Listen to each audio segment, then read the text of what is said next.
नमस्कार।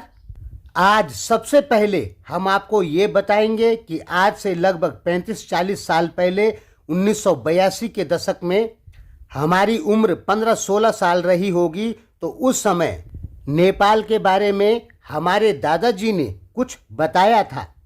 वही हम आपको बताने जा रहे हैं। क्या हुआ दोस्तों कि अभी एक समाचार निकल के आ रहा है कि प्रधानमंत्री ओली ने नेपाल का नाम संघीय लोकतंत्र नेपाल गणराज्य से हटा के नेपाल केवल नेपाल रखने का फैसला किया है। तो हुआ ये था दोस्तों, लगभग 35-40 साल पहले की बात है। किसी बात पर नेपाल का जिक्र आ गया, तब मेरे दादाजी ने कहा था कि नेपाल का पुराना जो नाम है वो नैनित्य है, इसको नैनित्य कोण भी कहते हैं।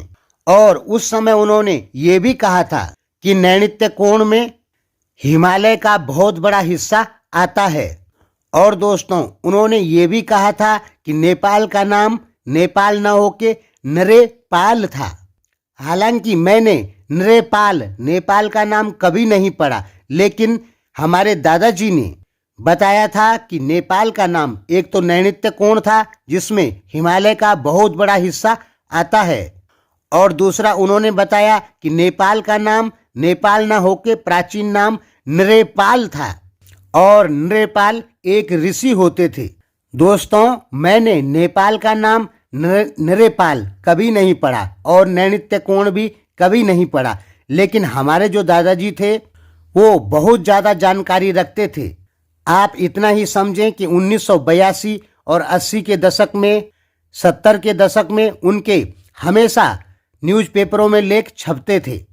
उन्होंने ये भी कहा था कि जब गोरखाओं का गढ़वाल पर हमला होता है तो गोरखाओं के पास में 50 केजी की तलवार रहती थी, खुकरी रहती थी दोस्तों, ऐसा उन्होंने कहा था। दोस्तों आज से लगभग 38-40 साल पुरानी बातें पूरी याद नहीं है, लेकिन मुझे अच्छे से पता है, इतना जरूर याद है कि हमारे दादाजी ने नेपाल का एक नाम नैनित्य कोण बताया था, नरेपाल भी बताया था और नेपाल भी बताया था। अब ये उन्होंने किस आधार पर कहा ये मुझे आज तक पता नहीं लगा, क्योंकि मैंने नेपाल का नाम नरेपाल कभी नहीं पढ़ा। और हम अपने दादाजी की बातें भी गलत नहीं मान सकते हैं, क्योंकि वो किताबें भी लिखते थे। तो दोस्तों हमारे दादाजी ने नेपाल का नाम नरेपाल बताया, नैनित्य कोण बताया, और नैनित्य कोण में उन्होंने बताया कि हिमालय का बहुत बड़ा भूभाग पड़ता है। अब ये उन्होंने किस आधार पर कहा ये मैं नहीं बता सकता। और उन्होंने उस समय ये भी कहा था कि गोरखा लोग जब गढ़वाल पर हमला किए तो उसमें किसी किसी गोरखाओं के पास में 50-50 किलो तक की खुकरी होती थी। और दोस्तों ये चीज़ें मैंने कभी पढ़ी ही नहीं कि 50 किलो की भी कहीं खुकरी हो सकती है क्या। 50 केजी तो बहुत ज़्यादा होता है, लेकिन ये हमारे दादाजी ने कहा, इसलिए उनकी बात पर मैं 100% यकीन करता हूँ। अब उनकी बात पर तो मुझे यकीन है, लेकिन किताबों में पढ़ के कहीं ऐसे सबूत नज़र नहीं आ रहे हैं। दोस्तों इस पर हम एक स्पेशल वीडियो बनाएंगे। फिलहाल क्या हुआ है, जो नेपाल का संवैधानिक नाम है संघीय लोकतंत्र नेपाल गणराज्य, उसको प्रधानमंत्री ओली चेंज करके केवल नेपाल नाम रखना चाहते हैं।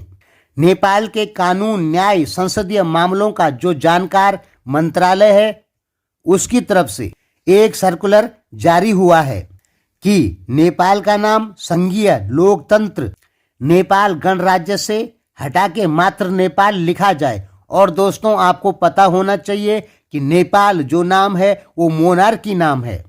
संघीय लोकतंत्र नेपाल गणराज्य जो है वो नेपाल का लोकतांत्रिक नया नाम है, और केवल नेपाल लिखना यह मोनार्की नाम है। तो दोस्तों कहीं ऐसा तो नहीं कि नेपाल वापस मोनार्की की तरफ जा रहा हो।